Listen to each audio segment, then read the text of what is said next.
샬롬. 날씨가 갑자기 추워져서 이제 가을이 정말 온 것 같습니다.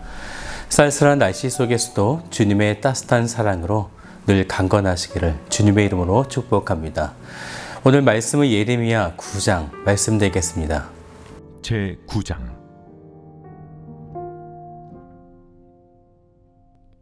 어찌하면 내 머리는 물이 되고 내 눈은 눈물 근원이 될꼬.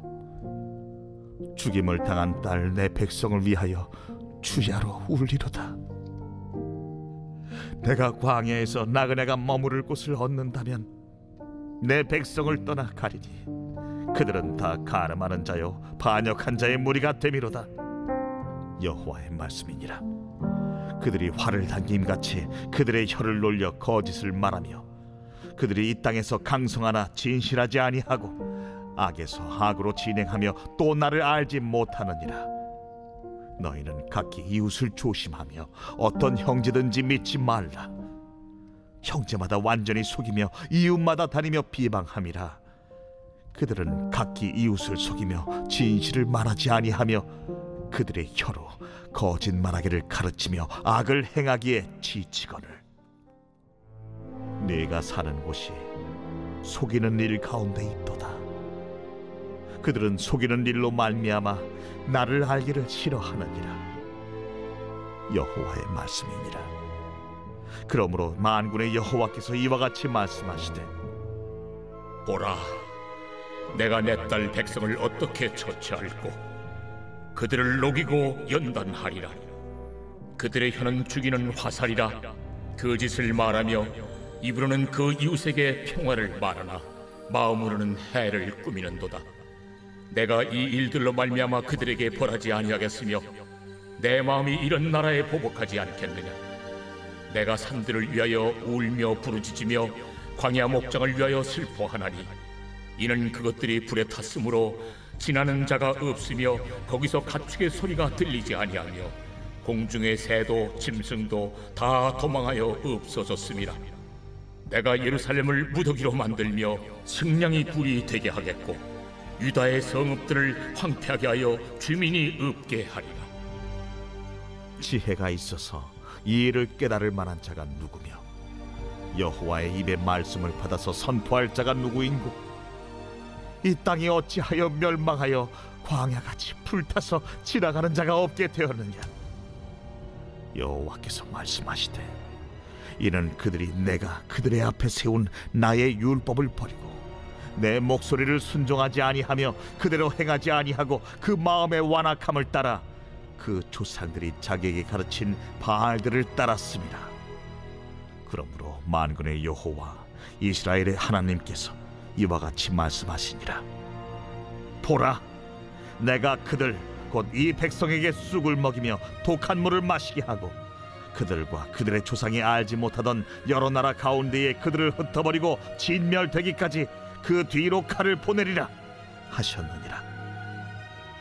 만군의 여호와께서 이와 같이 말씀하시되, 너희는 잘 생각해보고 곡하는 분야를 불러오며 또 사람을 보내 지혜로운 분야를 불러오되 그들로 빨리 와서 우리를 위하여 애곡하여 우리의 눈에서 눈물이 떨어지게 하며 우리 눈꺼풀에서 물이 쏟아지게 하라. 이는 시온에서 통곡하는 소리가 들리기를 우리가 아주 망하였구나. 우리가 크게 부끄러움을 당하였구나. 우리가 그 땅을 떠난 것은 그들이 우리 거처를 헐었음이로다 함이로다. 부녀들이여, 여호와의 말씀을 들으라. 너희 귀에 그 입의 말씀을 받으라. 너희 딸들에게 애곡하게 하고 각기 이웃에게 슬픈 노래를 가르치라.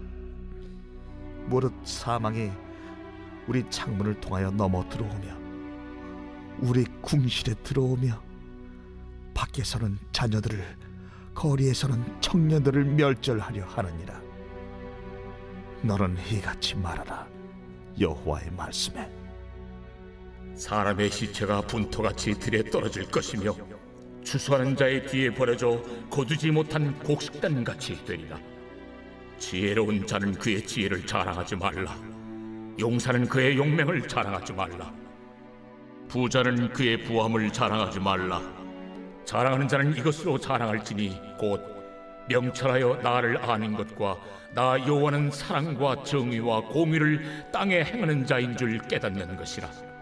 나는 이 일을 기뻐하노라. 여호와의 말씀이니라. 보라, 날이 이르면 할례받은 자와 할례받지 못한 자를 내가 다 벌하리니 곧 애굽과 유다와 에돔과 암몬 자손과 모압과 및 광야에 살면서 살적을 깎은 자들에게라. 무릇 모든 민족은 할례를 받지 못하였고 이스라엘은 마음의 할례를 받지 못하였느니라 하셨느니라. 올포인 말씀 프로젝트에 따라서 매일같이 한 장의 말씀을 읽어가다 보니 이사야의 말씀을 지나 예레미야의 말씀을 함께 보고 있는데요. 이스라엘 백성들의 타락과 음행을 보면서 좀 잘 믿지 왜 그럴까 이런 생각이 들지 모르겠지만 그만큼 나의 생각을 죽이고 내 안에 하나님을 주인으로 모시는 일이 그만큼 어렵다는 것을 우리에게 보여주고 있습니다. 우리가 어제 보았던 8장에서는 남유다 동족들이 심판받음으로 구원의 희망이 없는 것으로 인해서 예레미야는 극심한 고뇌와 슬픔의 모습을 보여주었는데요. 오늘 본문 1절에서도 그러한 예레미야의 눈물의 슬픔을 우리에게 보여주고 있습니다. 1절을 같이 볼까요? 어찌하면 내 머리는 물이 되고 내 눈은 눈물 근원이 될고 죽임을 당한 딸 내 백성을 위하여 주야로 울리로다. 얼마나 심판의 재난이 심한지 예레미야는 아무리 울어도 그 슬픔을 표현할 수 없을 정도로 슬피 울고 있다는 것입니다. 그래서 2절을 보면 내가 광야에서 나그네가 머물 곳을 얻는다면 내 백성을 떠나가리니 라고 이렇게 고백하는데요. 하나님의 심판은 반드시 임할 것인데 여전히 이스라엘 백성들은 간음하고 반역하는 모습을 보기가 더 이상 너무 어렵다. 또 심판당하는 것도 보고 싶지 않다. 그래서 광야의 운둔에서 피해 있고 싶다. 이렇게 고백하는 것입니다. 그래서 내 백성을 떠나가리니 이것을 직역하면요. 나는 나의 백성을 떠나고 싶다라는 말이 되어집니다. 그만큼 예레미야는 그들에게 하나님의 말씀을 전해야 하는 선지자로서 굉장히 괴로워하고 있는 것입니다. 이제 3절부터는 하나님의 말씀이 다시 선포되어지는데 크레이기라는 신학자는요. 예레미야의 통곡의 슬픔 이후에 오늘 본문 3절부터 9절까지를 하나님의 슬픔이라는 제목을 붙이기도 했었습니다. 무엇이 그렇게 하나님의 슬픔이 되겠는가? 3절부터 9절까지의 말씀을 보면 특징적인 단어를 찾아볼 수 있습니다. 3절을 같이 볼까요? 거짓을 말하며 진실하지 아니하고 4절을 보면 완전히 속이며 5절에 이웃을 속이며 진실을 말하지 아니하며 6절 죽이는 일 가운데 8절 거짓을 말하며 거짓말이라는 단어가 중복해서 사용되고 있음을 알 수 있죠. 하나님을 철저히 기만하고 있는 행위가 되는 것입니다. 어릴 때 학교 선생님들한테 학생들이 혼날 때 모습을 기억해 보면 상당수가 더 혼나는 이유가 있었는데 그것은 거짓말 때문이었습니다. 거짓말은 속이는 행위이죠. 속으로는 다른 꿍꿍이가 있으면서 겉으로는 전혀 아닌 것처럼. 이스라엘 백성들은 하나님께 겉으로는 제사를 드리면서 헌금을 드리면서 잘 믿고 있는 척하였지만 속으로는 다른 일월성신을 섬기는 패역한 모습들. 왜 이들이 하나님 앞에 그렇게나 거짓말을 많이 했을까요? 3절의 말씀에 그 해답이 있는데요. 나를 알지 못하느니라. 바로 이 말씀입니다. 그러면 왜 그들이 하나님을 알지 못했을까요? 6절을 보면 또 이런 말씀이 있습니다. 나를 알기를 싫어하느니라. 참 어이가 없죠. 이런 이들에게 10절부터 22절까지는 하나님의 심판이 반드시 천명된다는 것이 선포되어지는데 이때 예레미야는 10절을 보면요. 내가 산들을 위하여 울며 부르짖으며 광장 목장을 위하여 슬퍼하나니. 왜냐하면 다 불에 타버렸기 때문입니다. 그래서 지나다니는 사람도 없고 가축의 소리도 없고 새와 짐승도 다 도망가여 없어져서 지금 예레미야는 너무나 슬프다. 예레미야는 참 많이 울지요. 네, 그래서 눈물의 선지자 이렇게 이야기하기도 합니다. 그래서 예레미야 애가는 하나님의 심판이 도래하니 자신의 예언을 듣고 돌아서기를 바라는 절박한 마음을 보여주고 있는 것입니다. 이때 하나님은 다시 한번 그들이 왜 심판을 받아야 하는지에 대해서 말씀하시게 되는데 13절을 보세요. 여호와께서 말씀하시되 이는 그들이 내가 그들의 앞에 세운 나의 율법을 버리고 내 목소리를 순종하지 아니하며 그대로 행하지 아니하고. 또 14절도요. 그 마음의 완악함을 따라 그 조상들이 자기에게 가르친 바알들을 따랐음이라. 왜 이렇게 반복해서 말씀하시고 있는 걸까요? 자녀들이 잘못할 때에 부모가 한 번 말해서 잘 들으면 얼마나 좋을까요? 하지만 대부분의 아이들이 잘 안 하죠. 그러면 2번, 3번 말하게 됩니다. 이것은 바로 잡아주기 위함인 것이죠. 어느 누구도 혼내고 싶어서, 때리고 싶어서 2번, 3번 말하고 있지 않습니다. 그런데 하나님은 지금까지 얼마나 많이 말씀하셨습니까? 그리고 또 앞으로도 얼마나 많이 이사야를 통해, 예레미야를 통해, 요엘, 하박국을 통해서 등등 수많은 선자를 통해서 앞으로도 얼마나 많이 말씀하실까요? 그만큼 하나님의 백성들이 하나님께로 돌아오기를 하나님은 간절히 원하고 계신 것입니다. 그런데도 거짓말을 일삼으며 돌아오지 않은 그들을 향해 예레미야가 울분을 토해내기도 했다가 슬픔을 토로하기도 했다가 하는 것입니다.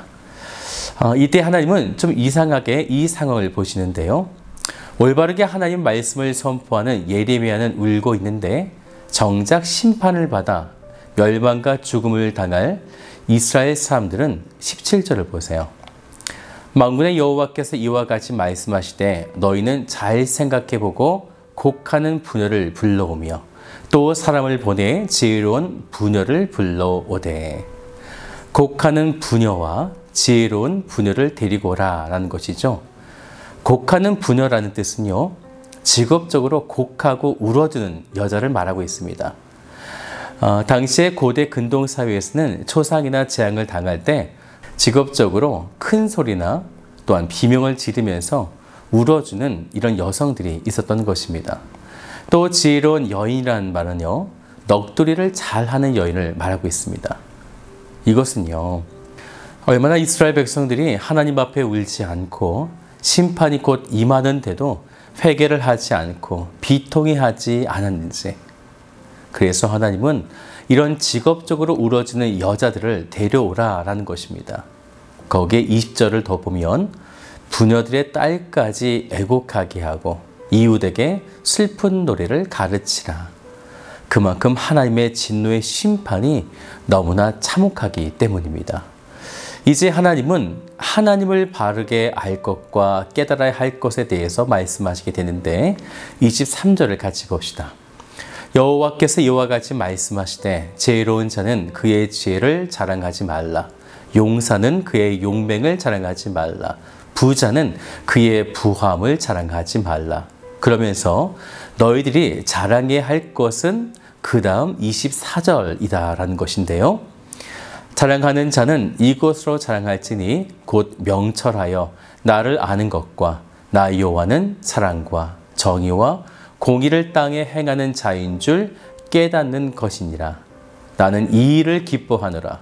여호와의 말씀이니라. 우리가 자랑해야 할 것은 지혜, 용맹, 부 이런 것이 아니고요. 하나님을 바르게 깨닫고 아는 것을 자랑해야 한다라는 것입니다. 그런데 이스라엘의 주변의 모든 나라들은 할례를 받지 못했고 이스라엘은 마음의 할례를 받지 못하므로 하나님과 바른 관계를 맺은 사람이 없었다라는 것입니다. 사랑하는 여러분, 하나님을 믿는 것, 하나님을 사랑하는 것, 오늘 우리에게 주신 이 은혜가 얼마나 큰지 다시 한번 깨닫게 되시기를 주님의 이름으로 축복합니다.